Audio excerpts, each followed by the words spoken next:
आज के इस मॉडर्न टेक्नोलॉजी फ्रेंडली वर्ल्ड में कंप्यूटर प्रोग्रामिंग की नॉलेज काफी हाई डिमांड रखती है। ऐसे में अगर आपको ऑब्जेक्ट ओरिएंटेड प्रोग्रामिंग के बारे में पता ना हो तो ये ठीक नहीं होगा, क्योंकि most of the coding languages object oriented ही है और ये ओप्स हर जगह है। सो इसलिए you guys should know what OOPS is, ये क्यों जरूरी है, ये वर्क कैसे करती है, and which languages are OOP based. So watch this video till the end and let's start with the concept of OOPS. Hello there, I'm Azu Keshi and I'm your today's coach. Today we're gonna learn some basic concept of OOPS. So let's start. Object Oriented Programming. Short में इसे हम OOPS कहते हैं. चलिए इसे detail में समझते हैं. तो सबसे पहले प्रोग्राम से स्टार्ट करते हैं. What is program? Program is a set of instruction. जैसे आप किसी को इंस्ट्रक्ट करते हैं, बोलते हैं कि उसे ये काम करना है, तो जाके वो आपका काम करता है ना? तो ऐसे ही a set of instruction that you give computer so that it will do a particular task. Like आपने कंप्यूटर को इंस्ट्रक्ट किया गाना प्ले करने के लिए, तो कंप्यूटर ने आपके लिए म्यूजिक प्ले किया. So you have learned program means set of instruction. Now what is instruction? Instruction means set of data. Data means the collection of information. Information किसी भी चीज की हो सकती है, आपका नेम हो सकता है, आपका बायो हो सकता है, आपके पेरेंट्स का नेम हो सकता है, मतलब इंफॉर्मेशन ऑफ एनीथिंग. एंड जब हम इन सारी चीजों को एक सीक्वेंस में लिखते हैं तो वो प्रोग्रामिंग लैंग्वेज बन जाता है. When we write program in a sequence, that becomes programming language. Simple है.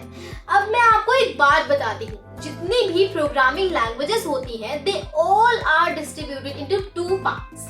पहला प्रोसीजर ओरिएंटेड प्रोग्रामिंग, जिसे हम POP बोलते हैं, POP, एंड दूसरा ऑब्जेक्ट ओरिएंटेड प्रोग्रामिंग, जिसे हम OOP बोलते हैं, OOP. जावा क्या है? Java is object oriented programming. अब देखते हैं what's the difference between OOP and POP. Let's see. POP, the programming languages which contains a step-by-step procedure to execute, is known as procedure-oriented programming.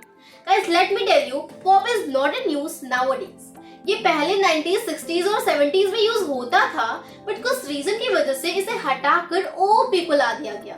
The reason was कि ये step by step procedure को ही execute करता था. Step by step मतलब जैसे हम कोई game बना रहे हैं और उसमें लेवल लिख रहे हैं, तो लेवल 1, लेवल 2, लेवल 3, लेवल 4. अब जो लेवल 4 है हमें थोड़ा इजी लग रहा है एज कम्पेयर टू 1, 2, 3, तो हमें इसे थोड़ा सा हार्ड करना है.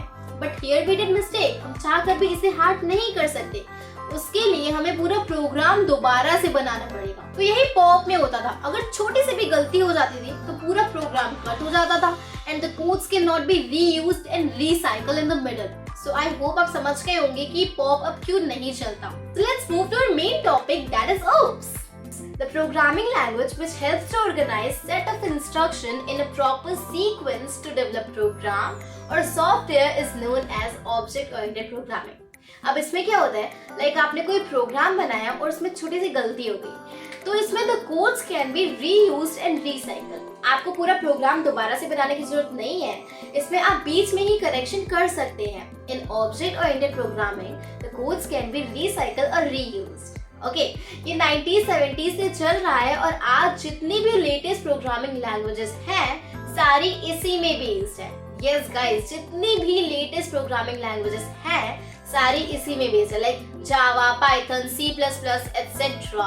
OOPS के 4 प्रिंसिपल्स होते हैं जिन्हें हम 4 पिलर्स ऑफ OOPS भी कहते हैं. They are data abstraction, encapsulation, inheritance and polymorphism. These are 4 pillars of OOPS and they all are very very important guys. तो पहले डेटा एब्स्ट्रैक्शन देखते हैं. मैं आपको एक एग्जांपल देती हूँ. लाइक एक मोबाइल फोन है. इस मोबाइल में आपको क्या दिख रहा है? ऑब्वियसली फ्रंट कैमरा दिख रहा है, स्क्रीन दिख रहा है, कवर दिख रहा है, इसका कलर दिख रहा है, तो ये सारी चीजें आप देख पा रहे हैं. बट जो इनर डिटेल्स है, जो इसके अंदर की चीजें हैं, वो आपको नहीं दिखाई दे रही है, वो आपको नहीं पता है. लाइक इसमें कौन सा मदरबोर्ड यूज हुआ है, कौन सा रैम है. मतलब outer details are visible to you but inner details are not visible to you. इसी को डेटा एब्स्ट्रैक्शन कहते हैं. ये अपने बैकग्राउंड की डिटेल्स को छुपा के रखता है. इसका एक छोटा सा डेफिनेशन देखते हैं. Data abstraction is the act of representing data without knowing the background details. ये अपने inner data को protect करता है. Okay. Now encapsulation. इससे आपको एक वर्ड याद आ रहा होगा, capsule.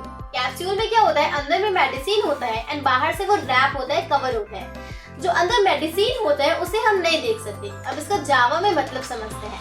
Means code and data को सिंगल यूनिट में रैप कर देना। यस, सारे कोड्स एंड डेटा को एक सिंगल यूनिट में रैप कर देने को ही इनकैप्सुलेशन बोलते हैं। So encapsulation is the process of wrapping codes and data together into a single unit. So I hope आप समझ गए होंगे। Now inheritance, ये एक मैकेनिज्म, एक ऑब्जेक्ट होता है जो कि अपने प्रॉपर्टीज एंड बिहेवियर को ट्रांसफर करता है दूसरे ऑब्जेक्ट में। फॉर एग्जाम्पल, एक क्लास ए है जो कि पेरेंट क्लास है एंड क्लास बी है जो कि चाइल्ड क्लास है। अब आपके अंदर जितने भी प्रॉपर्टीज एंड बिहेवियर होते हैं आपके पेरेंट्स के ही होते हैं, राइट? तो आपके पेरेंट्स ने अपने सारे प्रॉपर्टीज एंड बिहेवियर ट्रांसफर कर दिया आपके अंदर। क्लास ए ने जो कि पेरेंट क्लास है अपने प्रॉपर्टीज एंड बिहेवियर को ट्रांसफर किया क्लास बी में जो कि चाइल्ड क्लास है। यही होता है पेरेंट एंड चाइल्ड क्लास, इसे सब क्लास एंड बेस क्लास भी बोलते हैं। So inheritance is a mechanism in which an object acquires all the properties and behavior of the parent object. Okay, now let's move to the last one, that is polymorphism. Polymorphism, इसे separate करके समझते हैं। Poly means many and morphism means forms. It means many forms. तो बहुत सारे forms को हम कहते हैं polymorphism. Like you, आपके अंदर बहुत सारे फीचर्स हैं। पहला, आप एक ह्यूमन है। दूसरा, अपने मम्मी डैडी के बच्चे हैं। तीसरा, आप एक स्टूडेंट है। तो ये सारे आपके फीचर्स हैं। So polymorphism is an ability of an object to the many classes.